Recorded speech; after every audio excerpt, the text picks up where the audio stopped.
Hello and welcome to another episode of Film Stop. I hope all you guys listening in have had great holidays, whether you celebrate Christmas or Hanukkah or none of it.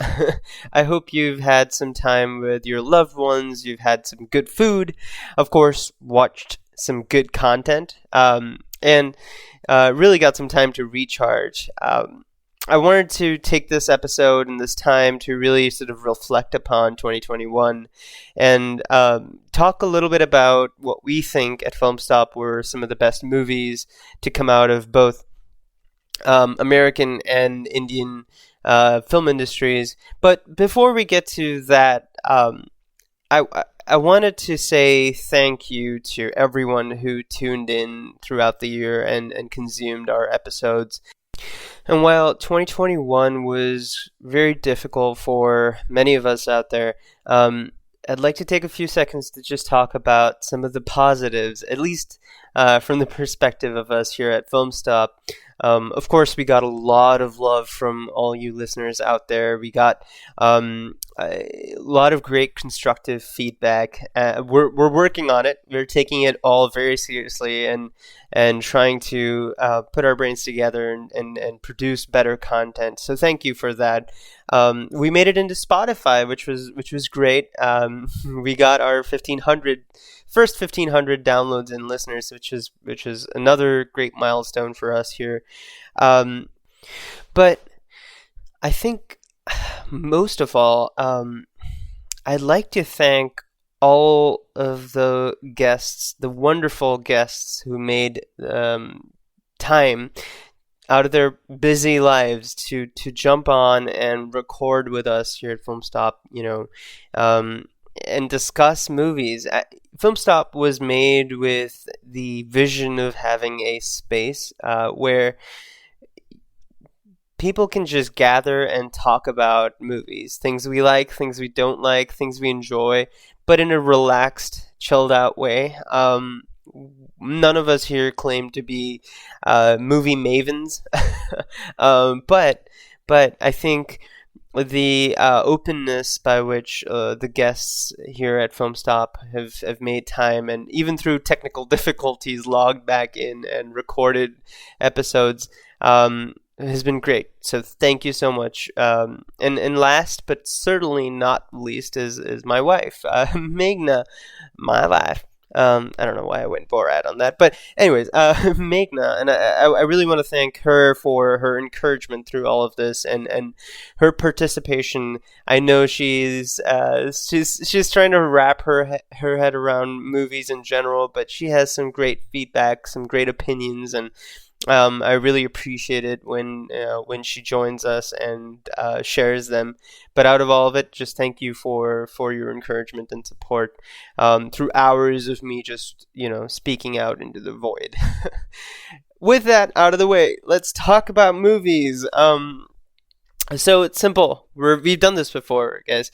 We're gonna go through what we believe are Film Stop's top fives. We're gonna go through English movies first, and I'm saying English because where they've been produced, whether it's America or Britain, actually doesn't matter. Even though I said America at the beginning, English language cinema, and specifically cinema. We're not going to talk about series because that's a very expansive topic with the amount of content that is out there. And then we're also going to talk about what our top five Hindi language movies are. Again, specific to the Hindi film industry, there's a lot of, especially this year, a lot of great content that came out from the South, from regional cinema. We're not going to cover that, but I'll bring up some considerations that I think are also strong recommendations if you're looking to catch up on 2021. But let's get into it. Oh, sorry. I gotta do this. Guys. Please don't forget to like, share, subscribe, wherever you're getting this. Drop your comments. We're getting some great comments on YouTube, and we're having some great dialogue with folks who are joining us and listening to us from different places. Please join the conversation. And and follow us at FilmStop3. All right, let's talk about English language cinema. So we're going to go bottom up. So we're going to start from what we believe is our number 5. So number 5 is a movie that we actually did not review on the podcast, although it feels like we should have, because both Meghna and I really enjoyed the movie. It had us thinking and debating for at least 3-4 hours after the movie ended, which is always a good thing. So the name of the movie is The Night House. For those of you who don't know, it was a horror thriller that came out in August. It actually released in film festivals earlier, maybe even in 2020, but we're going to say worldwide release was August 20th, 2021. And the movie stars Rebecca Hall. It's really just entirely on her shoulders. It is, like I said, it's a horror thriller, and I can go through a quick synopsis. So, reeling from the unexpected death of her husband, Beth, Rebecca Hall, is left alone in the lakeside home he built for her. She tries as best she can to keep together, but then the dreams come. Disturbing visions of a presence in the house call to her, beckoning with a ghostly allure. But the harsh light of day washes away any proof of a haunting. Against the advice of her friends, she begins digging into his belongings, yearning for answers. It's very simplistic, the synopsis, which is fine, but the movie is a lot more complex, and it is dealing with grief. It is dealing with, in some sense, our understanding of reality. And I this is all going to be spoiler free, so I'm not going to go into all of that. But the movie does a very good job at keeping or drawing a thin line between reality and I'll say fantasy to some extent. So watch it if you are looking for something in that zone, something that is scary, but it's not cheap thrills, or at least most of it is not cheap thrills. It's more the kind of horror that you sit and think about if it hooks you, which we believe it will. So that's number 5. Moving on to number 4. This one, I think it's interesting. Again, we've not reviewed this on here yet, but maybe we will. Maybe closer to Oscars, we'll kind of couple this into any other Oscar nominations that come up. Again, interesting because a lot of critics have kind of not loved the movie. The name is Don't Look Up. This dropped on Netflix, I think Christmas or Christmas Eve. Quick synopsis on this one. It's 2 low-level astronomers must go on a giant media tour to warn mankind of an approaching comet that will destroy planet Earth. Again, very simplistic. The movie is a lot more than that. It's really a commentary on, in some sense, the world's capacity and capability of dealing with reality. And it's through the lens of a master storyteller, at least from my perspective, master storyteller Adam McKay. If you've watched any of his previous content, and I'm going to talk more Big Short after. He's done a lot of great content even before that. But he has been attached to shows like Succession, and he's done his last movie, I believe, was Vice. But he's done great comedies before all of this, right? He did The Other Guys. He did Anchorman. Some would say Anchorman 2 as well. but I think for me, he really came into his own when he started taking up movies like Big Short and The Vice. I thought Succession is one of my favorite shows, and it is definitely one of my top 5 series for the year, which we're not going to talk about the series, but his style of storytelling is very, satirical. It's very, I guess, sometimes on the nose too, but it's not slapstick, or at least it doesn't attempt to be slapstick. And he does have I don't know. I don't know if it's really good relationships in Hollywood or what, but he has an knack for getting some great actors, and sometimes not even actors. Like he'll have, I remember The Big Short had Anthony Bourdain show up to explain a sequence. He does quirky stuff, and some might find it gimmicky. I don't. I really enjoy it, and I think it's fun to look for what he's going to do next.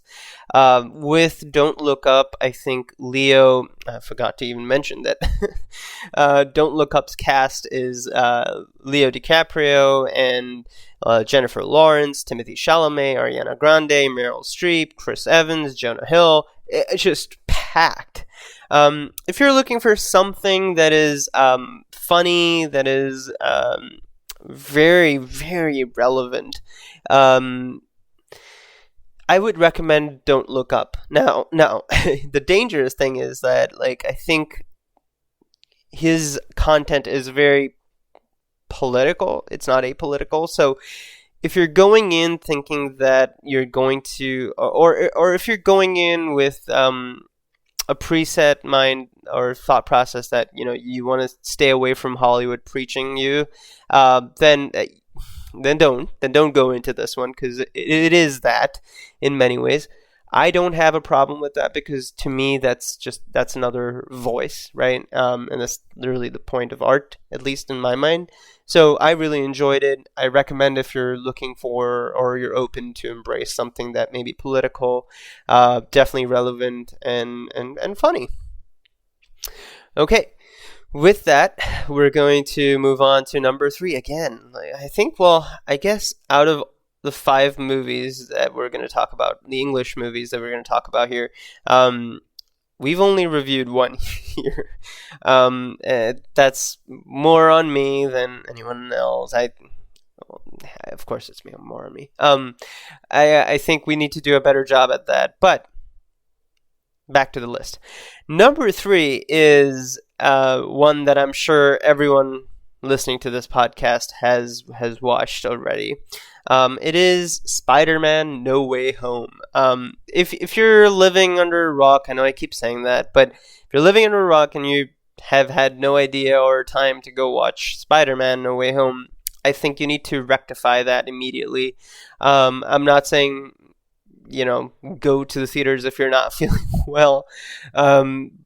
Go to the theaters if you're okay, and wear a mask, and enjoy one of, I think, 2021's great cinematic experiences, that is Spider-Man No Way Home. The reason why I say cinematic experiences and not particularly the movie, because the movie is good.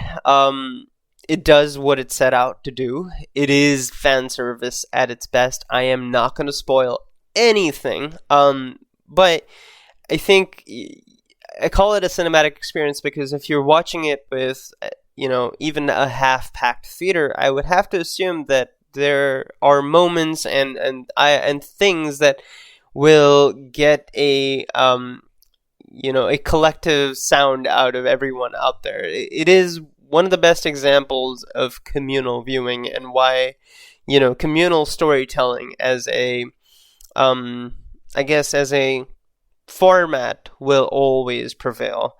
The synopsis, I don't think I'm going to go into it because, like I said, everyone knows about it. It is Tom Holland's third in the trilogy. It is one that sort of continues on to what was previously built.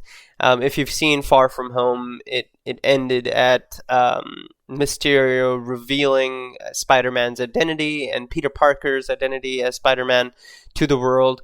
And so the movie deals with Tom Holland really just dealing with life's curveballs. Of course, as Peter Parker and Spider-Man, his curveballs are much curvier, if I could say that, than for the rest of us. But I think the point of the movie was very specific and in trying to kind of go back to the whole coming of age aspect of Spider-Man stories. I think it was Bo who said this, but and sorry Bo because I'm using your comment, but there's only so much you can do with coming of age without doing what I guess Sony did with this one, where you kind of add I'll say like gimmicky elements like, hey, shiny thing, look here. Hey, shiny thing, look here. I'm going to kind of distract you from the plot, which works, man. I'm not like, this is number 3 in my list of top 5. So obviously it works. I think No Way Home is just, it's just a masterfully sort of constructed, product more than cinema. I don't know. The more I think about it, the more I feel like it is one of those movies that was written through market research. But you know what? Good products have good market research. So it's good. Watch it. Watch it in the theaters. All right, moving on to number 2. So we had a long discussion about this one. We, meaning Steve, Carly, Bo, Migna, myself, we all, really enjoyed Dune. And, there's an entire episode on this. There's about an hour worth of content on this. But what I didn't cover then, which I think I should have, is the vision and like the passion that comes through Dune. The passion of the director Denis Villeneuve. Like, he is a force to to watch. He is a powerhouse director. He knows what he's doing. He knows how to put visuals to his I'll say mental model or mental constructs, and taking a complex subject like Dune and really telling it in a way that is so tasteful, so unique, it's so respectful to the content itself,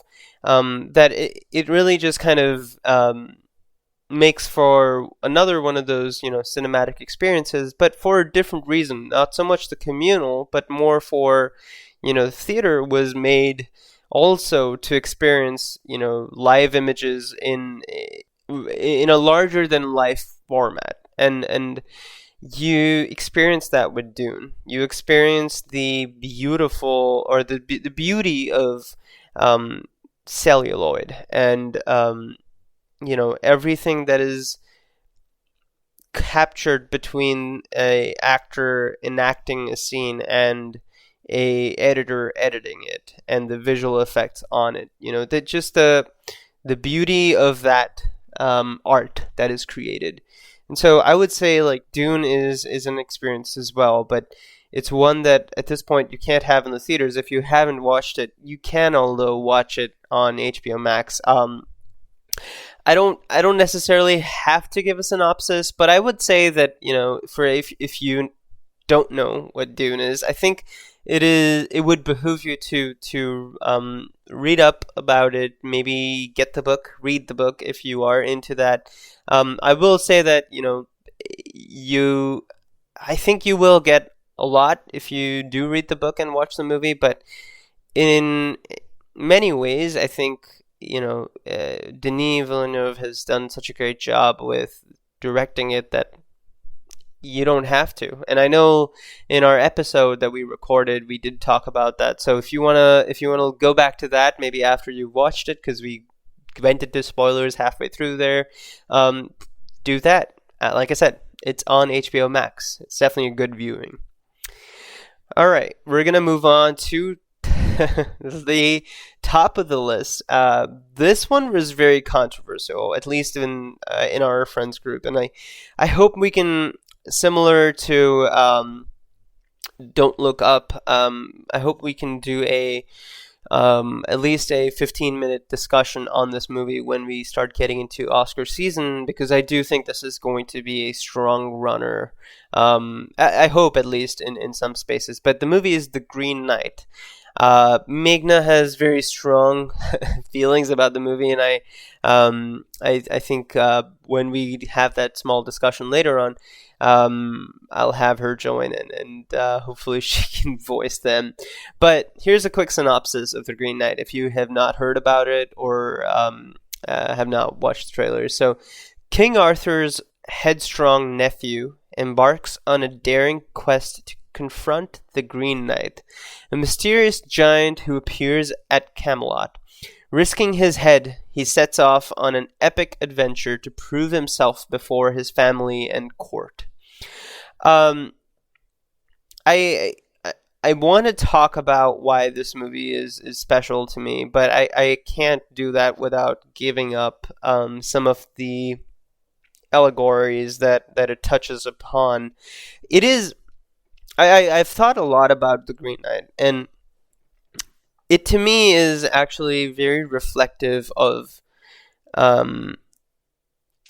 storytelling itself. I'm being very cryptic here because I don't want to give up too much, but essentially, when you're writing a story, right, there's constructs. You have a construct for maybe the 3 acts, or how you want to have your story narrated, what genre construct you want to apply to it. So similar to these constructs, there is a specific storytelling construct that I think The Green Knight charts, and it charts so beautifully that I think that, it cannot be explained in words. I think you take away from the beauty of the silver screen by doing so.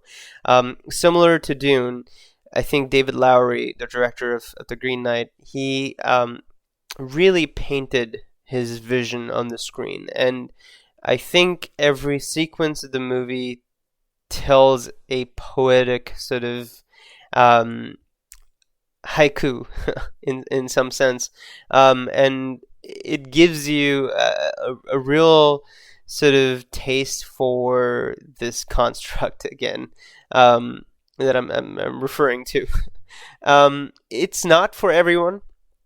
I don't think it is. It is a movie that is a slow burn. It takes its time, and I don't think, at least in my opinion, it's not one that requires you to find a answer to every question that it's raising. I think a point of the movie is abandoned.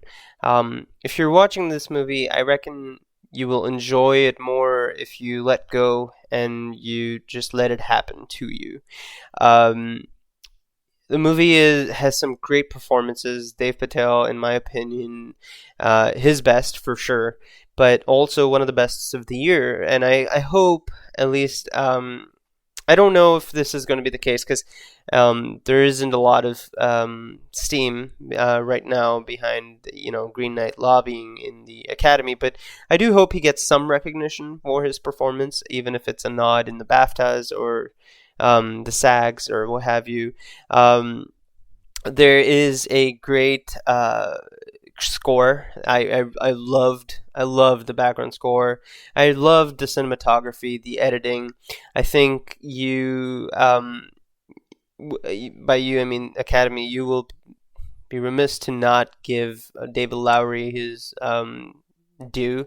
He has been making great cinema one after another, and has not been given his due yet. And so I hope that he's recognized in some way, shape, or form, even if it's just a nomination. So watch Green Knight. I would say that if you're going into Green Knight, expect, like I said, slow burn, but also expect maybe not, enjoying the movie at the end of it. It's not a movie that, I can guarantee you that, you will come out really raving about, but what I can guarantee you is that it will give you an opinion a strong one. So just a quick recap of our top 5 English movies of 2021. Number 5 was The Night House. Number 4 was Don't Look Up. Number 3, No Way Home. Number 2, Dune. And number 1, The Green Knight. With that, I think it's time to move on to the Hindi language top 5. But before we do so, guys, we're going to take a quick break. Alright, welcome back, guys. We're going to dive into the top 5 Hindi language movies of 2021. Jeez, it's so difficult to believe that we're already in 2022. But I digress. Alright, back to the list. So, 2021 for the Indian film industry was, I would say, a little bit more... It wasn't as good as it was for, I'll say, like all of English language cinema, because in India, I think we're still holding on to a lot of content, because theaters have not entirely opened back up. Even in core sectors like Maharashtra, there is a 50% occupancy restriction, and who knows with Omicron, what's going to happen. We already have some postponements. I know RRR was going to release 7th. That's been postponed. Jersey was going to release New Year's, got postponed. So in India, I think we're seeing a weird sort of back and forth sort of dance of content right now. There is some good content that came out on streaming platforms, but most of it was from the South. As far as Hindi language content was concerned, I think I would say a select few, maybe Sher Shah comes to mind as one that went direct to OTT and was great. But and a few in our list as well, they went direct to OTT and they were great. But I think most of what was out there was actually not that great in terms of Hotstar releases like The Big Bull and Pudge, and I don't even. There's just a couple other just names that just came out and were duds. I want to start off with number 5, but before we get into actually the Hindi language list, just a quick mention of a few South Indian movies that I thought were great. If you have not watched Kala, watch it. It's a slow burn, but it is when it picks pace, it is really, really feverishly fast, and I think even throughout the slow portions, I think you may really enjoy almost a dance choreographed style of action that you don't get to see a lot. At least in Indian cinema, you don't. So watch Kala, watch Great Indian Kitchen, Karnan. These are great movies that came out, and I think they might all be available on streaming services between Prime Video and Netflix. So yeah, so with that out of the way, let's talk about number 5. So number 5 was a release by one of my favorite directors in the Indian film industry, Sandeep aur Pinky Farrar, directed by Dibakar Banerjee. So the synopsis goes: Sandeep, a bank executive, and a suspended cop called Pinky have a hit put on them. Their accounts are blocked and phones tapped as they attempt to flee together. Very simplistic. It's a lot more complex and deeper than that. It is I'll say a thriller drama. You may even call it romance, although I don't think it is that. Or maybe less like less on the nose romance. You could say that. The movie, although deals with deeper subjects than just one genre can give you, and it is brilliantly enacted. I think it was one of Parinithi's best performances. Arjun Kapoor is pretty good. I think he does like oscillate between his Haryanvi character and the normal Arjun Kapoor being self, but I think overall he was good.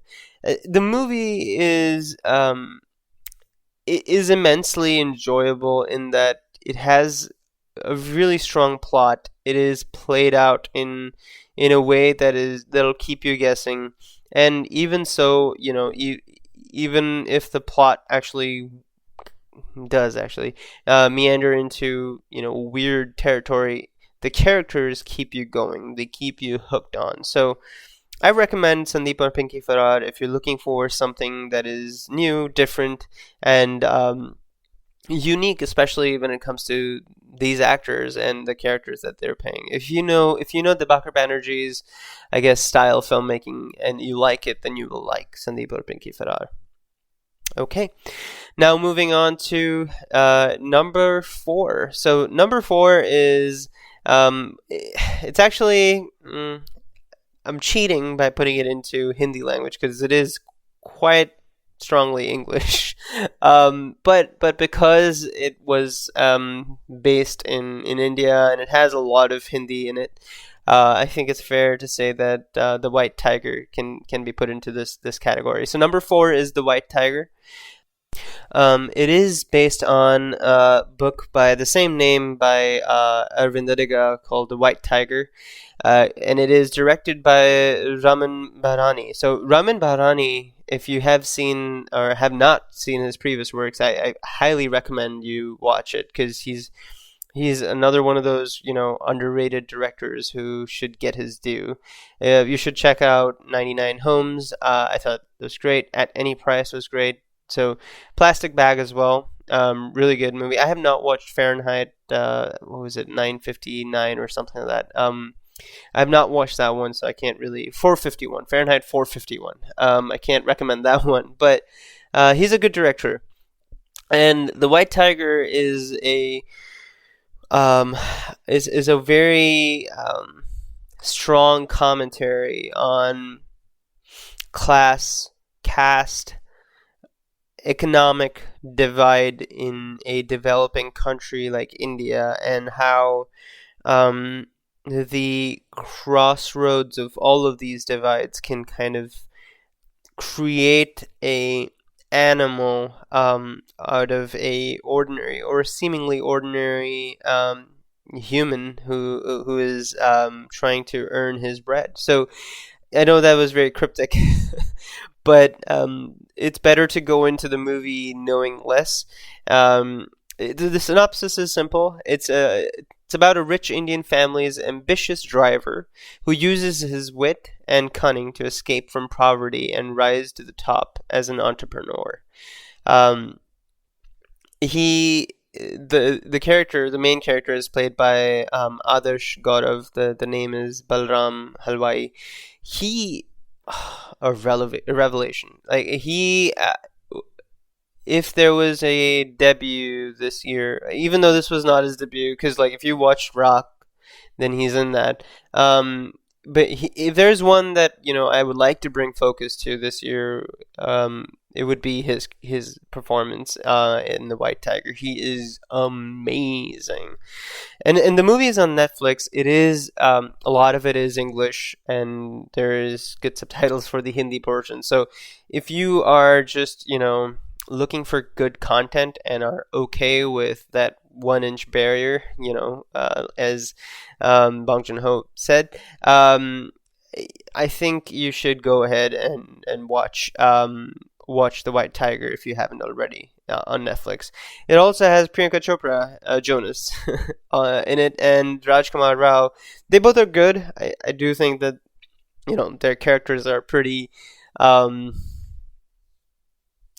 two-dimensional and not as three-dimensional as Adarsh's character, but they carry their portions as adeptly as you would expect them to. So, anyways, watch White Tiger because it's a really thrilling, good. I would say 2 hours. It is a crime thriller, and so if you're in the mood for something like that, I recommend it.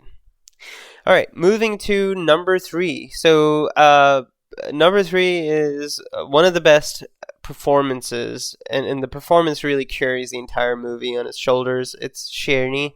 Sherni is Vidya Balan's solo thriller.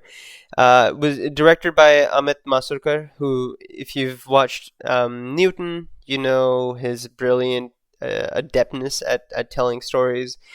He also made Sulaimani Kira. He's great.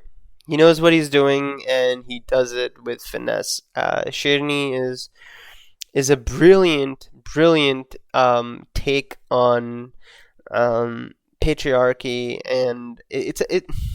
I say take because it's really a study.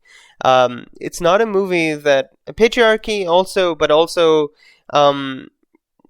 the balance of life between humans and animals, and the almost the unjust that we as humans can wield on a species that may be, less capable in some ways than us. But the question is, are they really? And or are we really just that sort of consumed by our own egos and our own hubris? Anyways, I can, I guess, ramble on about that topic, but here's a quick synopsis, right? So, nature and man fight against a forest officer as she and her team of locals track and attempt to capture a disturbed tigress.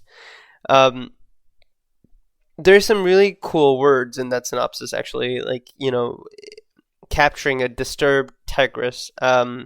Nature and man fighting against a forest officer, and the forest officer's character is played by Vidya Balan.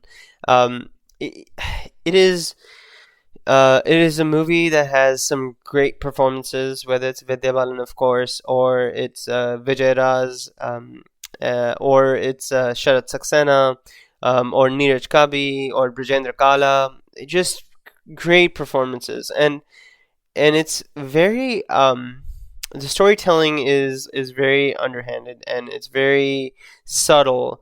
It's subversive, and it's not as in your face as the topic makes it sound like it could be. So I highly recommend it. It is, again, a slow burn, but it's worth the 2 hours 10 minutes that you'll put into it, because the journey is just amazingly beautiful. So number 3 is Sherni. Number 2 is 83. So this one actually is the first one that makes it to my list, and actually the only one that is in my list that was a cinema release. So 83 is, if you don't know about this, then I don't know what to say, but 83 is based on India's journey to winning its first World Cup in cricket in 1983. And a quick synopsis is, on June 25th, 1983, the Lord's Cricket Ground witnessed 14 men beat the twice over world champions West Indies, putting India back onto the cricket world stage. So, the movie is shouldered by Ranveer Singh's portrayal of Kapil Dev. It's shouldered by Kabir Khan's adept docu-style filmmaking. And it's really, shouldered by this insane, stranger than fiction reality, true story, where an Indian team that was entirely underdogs and not expected to win a single game went on to win the entire World Cup. And, entirely because of one man's belief in being able to do so. The movie plays on its strengths, which, of course, cricket and India together, creating a patriotic sob fest. I know this happened in the group of people that I watched the movie with. We were all sobbing every 30 minutes. Kabir Khan did a very good job at milking the patriotic emotions. out of the movie.